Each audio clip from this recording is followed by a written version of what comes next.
Chapter 6, Mishnah 10. Mishnah 7 taught that if a Nazir who finished his term of Naziris shaved his head after even one of his offerings was slaughtered, his shaving is valid.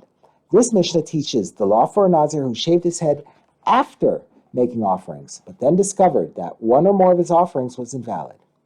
If a Nazir shaved his head after one of his offerings was slaughtered, and the offering was later found to be invalid, his shaving is invalid because his Naziris was not yet over when he shaved, and any of his other Naziris offerings that he brought after shaving do not count for him.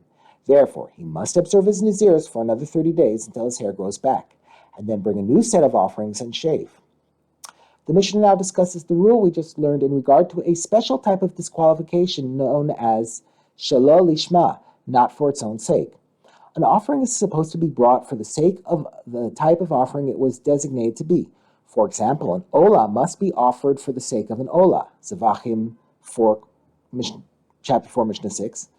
If it was made for the sake of another kind of offering, for example, if an olah was offered for the sake of a shlamim, the owner does not fulfill his obligation with it and must bring a new offering.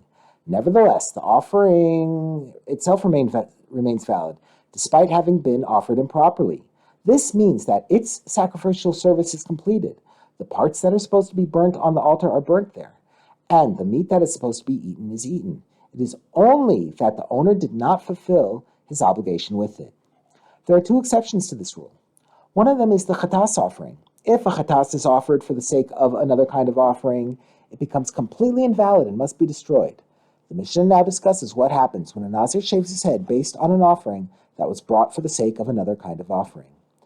If a Nazir shaved his head after the chatas was slaughtered, not for its own sake, which makes the chatas completely invalid, and then after shaving his head, he brought his other offerings for their own sakes, his shaving is invalid, and his other offerings, the olah and shlamim, do not count for him, as we learned above. In the previous case, he shaved after offering the chatas improperly. The Mishnah now discusses the law where he shaved after offering the olah or the shlamim not for its own sake. If a Nazir shaved his head after slaughtering either the olah or the shlamim not for their own sakes, in which case the offering is valid and can be completed, but it does not fulfill the owner's obligation to bring that offering, and then after shaving his head he brought his other offerings for their own sakes, his shaving is invalid, and his other offerings, which he brought after he shaved his head, do not count for him. Since the olah or shlamim he offered before shaving did not count for him as his Naziris offering, it is as if he shaved before making any offering. Therefore, his shaving was not valid, and the offerings he brought afterwards also do not count for him. The next Tana disagrees with this last ruling. Rabbi Shimon says, it is true that offering, the olah or shlamim, that was slaughtered before he shaved, did not count for him, because it was not slaughtered for its own sake. But the other offerings he slaughtered after he shaved his head do count for him, because his shaving was valid, since it came after a valid offering.